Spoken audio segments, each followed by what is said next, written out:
Բարև բարեկամներ, հուսամ լավ եք,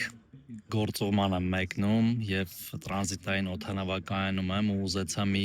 կարևոր բանի մասին խոսել, որը շատ է ազդում շատ մարդկանց վրա, այսպես կոչված Facebook-յան կամ սոցիալական մեդիայի թակարդի մասին եմ ուզում խոսել, երբ որ շատ քաղաքական ուժեր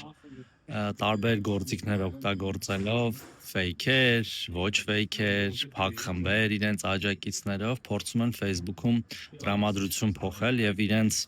իսկ հենց իրենց իսկ թվում է, որ այդ տրամադրությունը փոխելով, եթե դրանց մոտ ստացվում է, ասենք, մի քանի 100 կամ նույնիսկ մի քանի հազար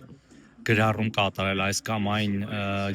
մեկ բանի տակ, գրառման տակ, մեկնաբանություն կատարել, ինձ թվում է, որ իրենք իրավիճակը փոխում են նաև իրական կյանքում եւ նաև դրանով ոգևորվելով տենց սպասումներ են գեներացնում եւ երբ որ այդ սպասումները չեն արդարանում, ասում են, էս ոնց եղավ, էլի, էս ոնց եղավ, որ օրինակ Facebook-ում բոլորը էս էին ասում, թեև բոլորը չէին ասում, բայց ամեն դեպքում իրենց շրջանակները, բայց իրական կյանքում օրինակ մենք ստացանք 10% ձայն եւ սա նաեւ օգտագործում են իրենց աջակիցներին տենց բան պահելու համար, էլի իրենց կողքը պահելու համար, տարբեր մարդկանց ներգրավելու, բայց իրականում սա պարզ թակարդ է, որի անունը ես դրել եմ Facebook-յան թակարդ։ Սիրելի հայրենակիցներ, մի ընկեք Facebook-յան թակարդը,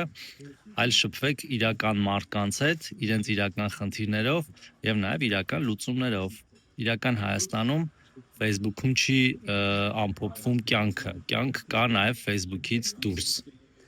Լավ եղեք, մինչ նոր հանդիպումներ։